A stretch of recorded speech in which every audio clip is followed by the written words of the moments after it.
हरिओम तत्सत नमस्कार, बंदन अभिनंदन।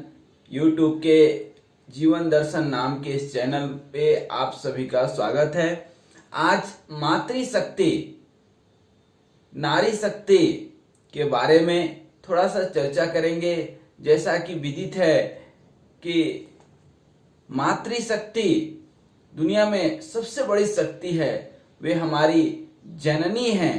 माँ, बहन, बेटियां और तो और हम तो नदियों को भी माँ का सम्मान देते हैं, गाय को भी हम माँ के तरह सम्मान देते हैं और तो और हम अपने राष्ट्र को भी माँ के तरह सम्मान देते हैं। तो क्यों ना हम इस मातृशक्ति के बारे में थोड़ा सा अध्ययन करें, चर्चा करें। जैसे बीज एवं मिट्टी, बीज और मिट्टी के गुणों के अनुरूप ही वृक्ष में फल लगते हैं। बीज कैसा है और मिट्टी कैसी है, मौसम कैसा है, उसके अनुरूप ही, उसके अकॉर्डिंग ही उसमें फल लगता है। यदि बीज खराब है, सड़ा हुआ है, तो वह बीज सड़ जाएगा मिट्टी में, पौधा ही नहीं उगेगा।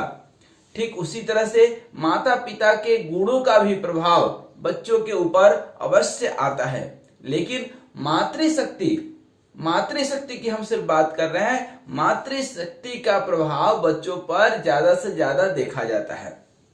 आज ज्यादातर घरों में, समाज में आप कहीं भी चले जाएं, संसार में कहीं भी चले जाएं, प्रत्येक घर में अशांति छाया हुआ है। पति पत्नी, सास बहू, बाप बेटा, भाई भाई, सबके बीच में कहीं ना कहीं एक कलह जन्म ले लिया है। सौहार्द की बात छोड़िए, एक दूसरे को अपमानित करना, धन हड़पना और अपमानित करने में ही अपनी बुद्धिमत्ता समझना, इन सब का एकमात्र कारण है कि कहीं न कहीं मातृशक्ति धर्म की शिक्षा देना ही बंद कर दिया है। मातृशक्ति में धर्म का अभाव हो गया है। माँ जो कि बच्चों की पहला गुरु है, उन्होंने धर्म की शिक्षा देना बंद कर दिया है, न्याय का शिक्षा देना बंद कर दिया है, बल्कि अधर्म के पथ पर चलने के लिए अपने ही बच्चों को प्रेरित कर रही हैं। इसीलिए हर घर में कलह है। अपना थोड़ा सा काम जो है संवारने के लिए बच्चों को मोबाइल देते हैं कि ले बेटा देख, मैं अपना काम करके आती हूँ। और जब हम मोबाइल हम खुद ही दे देते हैं और कुछ दिन के बाद जब आदत बिगड़ जाता है बच्चे का, तब हम बोलते हैं कि आजकल के बच्चे तो ऐसे नहीं। आजकल के बच्चे नहीं, आपने ही बिगाड़ा है। स्त्री ही परिवार हो, समाज हो, देश हो और पूरे विश्व का संतुलन की केंद्र है। आप देखिए, इतिहास उठाकर के ज्यादातर युद्ध सिर्फ और सिर्फ स्त्रियों के चलते, कहीं ना कहीं उनकी ही गलती। युद्ध होना था, ये बात तो सही है, लेकिन कहीं ना कहीं किसी न किसी माथे जो है, किसी न किसी के सर पे ये बहाना, ये जिम्मेदारी जाना था, सो स्त्रियों के जो है सर पर चले गया। और इसका वजह सिर्फ यही है कि हम अपने बच्चों को अच्छी न्याय संगत धर्म की शिक्षा कहीं न कहीं नहीं दे पाते हैं। इस बात को अन्यथा लेने की जरूरत नहीं है, लेकिन थोड़ा सोचने की जरूरत है। संतान पर पिता का प्रभाव हो या ना हो, लेकिन माता का प्रभाव जरूर होता है। उदाहरण के लिए इतिहास को देखें। कश्यप ऋषि उत्कृष्ट विद्वान थे, तपस्वी थे, आचारनिष्ठ थे। कहते हैं कि जिसे अपना गोत्र पता नहीं हो वह कश्यप गोत्र मान ले, इतने वो शुद्ध विचारधारा के थे। उसी कश्यप ऋषि की पत्नी अदिति से देवता उत्पन्न हुए और उन्हीं की दूसरी पत्नी दीति से हिरण्यकश्यपु, हिरण्याक्ष नाम के राक्षस उत्पन्न हुए। कश्यप ऋषि का पुत्र राक्षस हो जाए, ऐसा कैसे हो सकता है? थोड़ा सा जो है विचित्र लगता है, लेकिन हुआ।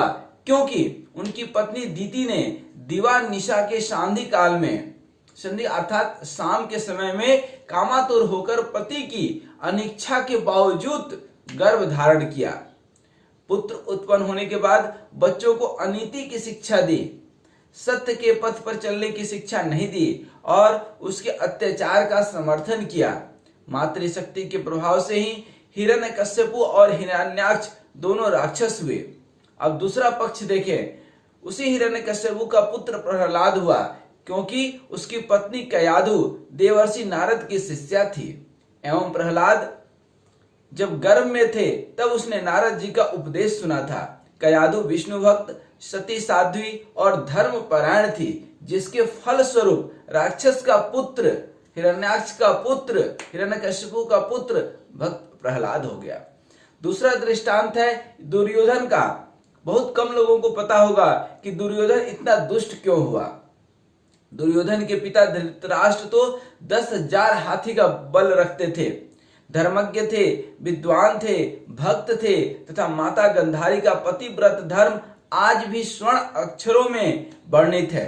वह अपने पति का साथ देने के लिए जीवन भर आंखों पर पट्टी बांध रखी थी। भावना थी कि मेरे पति देख नहीं सकते तो मैं भी नहीं देखूंगी। भावना थी मैं वह भोग भोगना नहीं चाहती जिससे हमारे पति वंचित हैं। कितना प्रेम रहा होगा उन्हें अपने पति से। ऐसे माता पिता का संतान दुर्योधन ऐसा दुष्ट क्यों हुआ? इसका कारण यह है कि पांडु की 2 पत्नी थी, कुंती और माद्री। दोनों यौवन अवस्था में ही पति के साथ वन चली गई थी। वहां एक दिन एक ऋषि अपनी पत्नी के साथ पक्षी का वेश बना करके विहार कर रहे थे। आखेट को निकले राजा पांडु ने पक्षी की आहट सुनकर बाण चला दिए, जिससे पक्षी बने ऋषि की मृत्यु हो गई। मृत्यु के समय ऋषि ने श्राप दिया, राजन, जब भी तुम अपनी पत्नी से संपर्क करोगे तुम्हारी भी मृत्यु हो जाएगी। अतः संतान उत्पत्ति के लिए कुंती ने दुर्वासा ऋषि के द्वारा दिए गए वरदान का उपयोग कर धर्मराज से युधिष्ठिर, पवन देवता से भीम, देवराज इंद्र से अर्जुन ऐसे 3 तेजस्वी पुत्र रत्न प्राप्त किए तथा दोनों अश्विनी कुमार से माद्री के 2 पुत्र नकुल और सहदेव हुए। उसी समय गंधारी भी गर्भवती थी। उसे 100 पुत्र होने का वरदान महर्षि वेद व्यास से प्राप्त था। जब गंधारी को पता चला कि कुंती को 3 पुत्र रत्न और माद्री को 2 पुत्र प्राप्त हुए हैं और 2 वर्ष होने के बाद भी मेरा गर्भ अभी पका नहीं है, तो वह ईर्ष्या से जल उठी। उसने जोर जोर से अपना पेट पीटना प्रारंभ किया, जिसके कारण उसका कच्चा गर्भ कम ही महीने में मांसपिंड बाहर निकल आया। तब वेद व्यास ने 101 स्वर्ण कलश में घी भरवाकर उस मांस पिंड के 101 टुकड़े किए एवं गंधारी के मन में कुंती पुत्रों के लिए थोड़ी देर के लिए ही सही ईर्ष्या आ गई और उसने क्रोध किया था। इसलिए दुर्योधन जीवन भर पांडवों के प्रति ईर्ष्या और क्रोध से भरा रहा।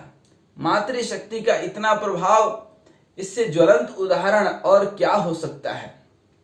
आजकल हम लोग देखते हैं मनोनुकूल संतान नहीं होते हैं, मनवांछित संतान नहीं होते हैं, क्योंकि गर्भ धारण के समय हम यह सोच करके गर्भ धारण नहीं कराते हैं कि हम आज जो संभोग कर रहे हैं उसके चलते हमारे बच्चे जन्म लेंगे। नहीं, ये तो ज्यादातर समय एंजॉय करने का वक्त होता है और गर्भ ठहर जाता है। न माँ को पता होता है न पिता को पता होता है, ठहरने के बाद पता चलता है। तो ये सब अनवांछित संतान है।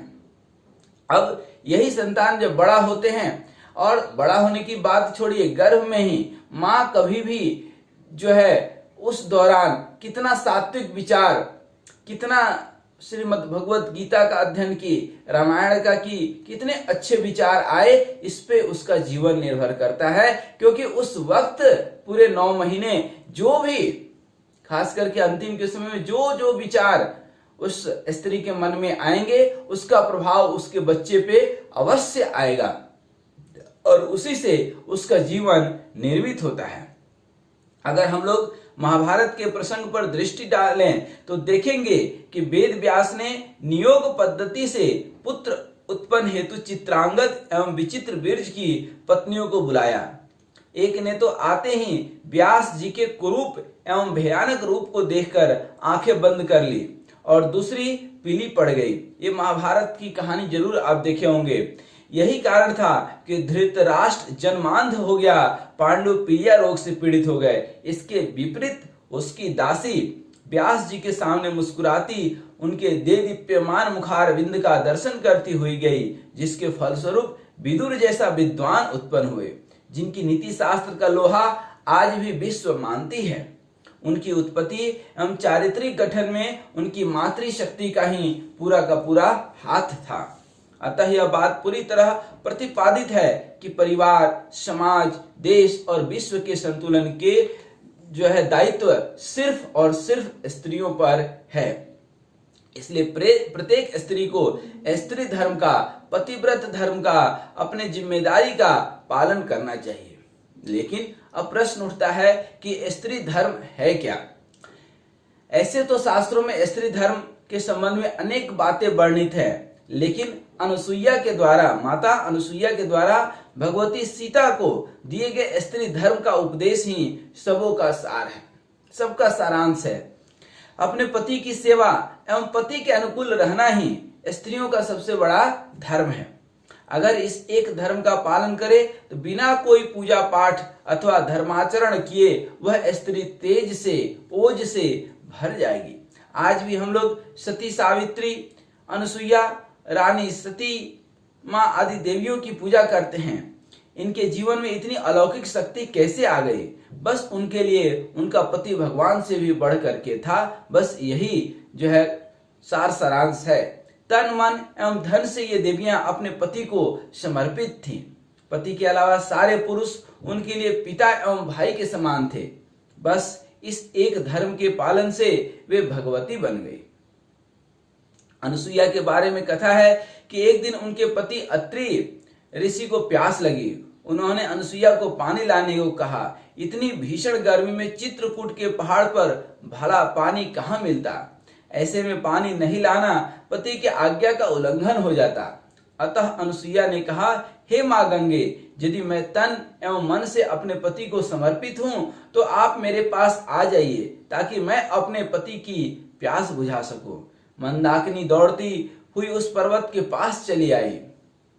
यह एक सती स्त्री के सतीत्व का प्रभाव था। आज भी राजस्थान में रानी सती माँ के मंदिर में लोगों की मन्नतें पूरी हो जाती हैं। यह चमत्कारी प्रभाव प्रत्येक स्त्री के जीवन में हो सकता है। पतिव्रता स्त्री बनने के लिए कुछ बातों का पालन करना अति आवश्यक है। सबसे पहला है, पति चाहे कुरूप हो, दुर्बल हो, कमजोर हो, गरीब हो, अपाहिज हो, कुछ भी क्यों ना हो, पत्नी उसे समर्पित रहे, अर्थात पति की सेवा ही उसका परम धर्म है, यह विचार करे वह।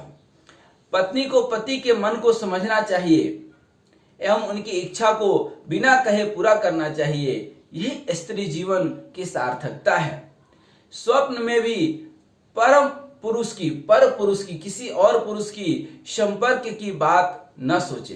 पति की छोटी सी खुशी के लिए बड़ा त्याग कर दे। पति से कभी कटु शब्द नहीं बोले। पत्नी के लिए सुख का आधार पति ही है। जो सुख पति दे सकता है वह भगवान भी नहीं दे सकते हैं। पति की सेवा भगवान की सेवा समझ करके करनी चाहिए। अगर पति क्रोधी, शराबी एवं कुपथ्यगामी हो तो भी उनकी सेवा करें एवं उसे धर्म पथ पर लाने का प्रयास करें। मंदोदरी ने रावण की सेवा में कोई कमी नहीं की। उसे हमेशा धर्म पर चलने की ही सलाह देती रही। इसलिए आज भी पंचकन्या में मंदोदरी भले ही राक्षस कुल की थी, लेकिन मंदोदरी का नाम पंचकन्या में श्रद्धा से लिया जाता है। भगवान श्री रामचंद्र जी की इच्छा हुई तो केवट को कुछ दे, वे बोले नहीं, लेकिन सीता जी उनका चेहरा देख करके ही समझ गई। यह था भाव को पढ़ना। बस यही गुण सीता जी को भगवती बना दिया। पति के द्वारा निर्वासित होने पर भी कभी भगवान श्री राम के प्रति एक शब्द भी सीता जी ने नहीं कहा, बल्कि उनकी इच्छा को सहर्ष स्वीकार कर लिया। इतना ही नहीं, जब भगवती सीता पृथ्वी में समा रही थी तो उन्होंने यही प्रार्थना की कि धरती माता से कि माँ, अपने कर्म के अनुसार जब जब मैं धरती पर जन्म लूं, भगवान श्री राम ही मेरे पति हों। यही समर्पण, यही भाव, यही पतिव्रत धर्म सीता की महानता का रहस्य है। ऐसे अनेक दृष्टांतों से इतिहास भरा पड़ा है। प्रत्येक घर में धर्म का आधार है। उस घर में रहने वाली स्त्री ही वह धर्म की आधार है। स्त्री ही धर्म को संचालित करती हैं। जिस घर में स्त्री धर्म परायण है वहां पति सेवा, अतिथि सेवा, नारायण सेवा होती रहती है। वह घर फलता फूलता रहता है, क्योंकि स्त्री ही उस घर की केंद्र है। पति कितना भी विद्वान हो, कुछ भी हो, लेकिन पति को भी करना चाहिए। सारे नियम पति के ऊपर भी जो है लागू होता है, लेकिन पति भी पत्नी के ही मन से चलता है, ऐसा देखा जाता है। बल्कि वही स्त्री सबसे अधिक सुखी है जो धर्म परायण है। पति की सेवा का अर्थ सिर्फ शारीरिक या आर्थिक नहीं है। हो सकता है जो पति को अच्छा लगता है वह पत्नी को बिल्कुल अच्छा नहीं लगता हो। ऐसे स्थिति में स्त्रियों को अपनी इच्छा का बलिदान करके भी अपने पति की इच्छा पूरी करने की चेष्टा करनी चाहिए। अगर पत्नी एक काम पति के मनोनुकूल कर दे तो पति बिना कहे उसकी 10 काम उसके मन का कर देगा। इस संदर्भ में एक सच्ची कथा प्रस्तुत है जो मैं आपको सुनाना चाहता हूं। यद्यपि इस कहानी को कई पुस्तकों में उद्धृत किया गया है। 2 सहेली थी, रमा और बिमला। 2 सहेली थी, रमा और बिमला। रमा बहुत सुंदर, तेज एवं बड़े घर की बेटी थी और बिमला साधारण नाक कान वाली, मंद बुद्धि एवं क्लर्क की बेटी थी। लेकिन दोनों अच्छी सहेली थी। प्रथम वर्ग से 10वीं कक्षा तक दोनों साथ साथ पढ़ी। रमा हमेशा क्लास में फर्स्ट आती थी, जबकि बिमला किसी तरह पास हो पाती थी। मैट्रिक में भी रमा ने फर्स्ट किया। बम्बई के एक बड़े कॉलेज में एडमिशन लिया। बिमला 3rd डिवीजन से पास की और आसपास के लोकल कॉलेज में कहीं एडमिशन लिया, लेकिन समय बीतता गया। रमा की शादी हुई एक बड़े आईएएस ऑफिसर से। उसके पिता ने दहेज में काफी सामान दिया और वह स्वयं भी अत्यंत सुंदर एवं मेधावी तो थी ही रमा। कुछ दिन तो ठीक ठाक चला, लेकिन दोनों के बीच अहंकार की दीवार चौड़ी होती गई, मोटी होती गई। और दीवार में, अहंकार के दीवार में दरवाजा नहीं होता है, ध्यान रखिएगा, वो सिर्फ दीवार होता है। दीवार और दरवाजे, दीवार और द्वार में यही अंतर है कि द्वार जब होता है तो कुछ दिमाग में जाएगा, दरवाजा खड़ा हो गया तो अंदर कुछ नहीं जाता है। जैसी सोच बन गई उसके हिसाब से ही आगे बढ़ते जाता है। क्योंकि जब दीवार खड़ी हो जाती है तो कोई किसी की बात मानने को तैयार नहीं होता है। फलतः रोज लड़ाई झगड़े होने लगे। रमा के पति अपनी मां को साथ रखना चाहते थे क्योंकि उनके पिता का देहांत हो चुका था, लेकिन वह किसी भी कीमत पर अपने सास की सेवा तो दूर, साथ भी रहने को तैयार नहीं थी। बड़ा लड़का होने के कारण वह अपने छोटे भाइयों का ख्याल रखना चाहता था, लेकिन रमा को उसके भाइयों का आना बिल्कुल पसंद नहीं था। वह स्वतंत्र, उन्मुक्त एवं आधुनिक जीवन जीना चाहती थी। किसी तीसरे व्यक्ति का खलल उसे बिल्कुल सहन नहीं था। जबकि उसके पति अपनी मां एवं भाइयों के प्रति स्नेह भाव रखता था, सबके प्रति अपने कर्तव्य का पालन करना चाहता था। इसी कारण दोनों में प्रायः, पति पत्नी में प्रायः रोज झगड़ा होता था। रमा एक तो अत्यंत सुंदर थी, मेधावी थी, उसे एक अच्छे फर्म में नौकरी मिल गई। अब तो उसका अहंकार और सिर चढ़ करके बोलने लगा। बात बढ़ते बढ़ते यहां तक बढ़ गई कि दोनों ने तलाक लेने का निर्णय लिया। तिथि तय हुई और रमा एवं उसके पति ने कोर्ट में तलाक पत्र दाखिल कर दिया। दोनों को तलाक मिल गया। दोनों हल्का महसूस करने लगे। एक मानसिक बोझ तो उतर ही गया था।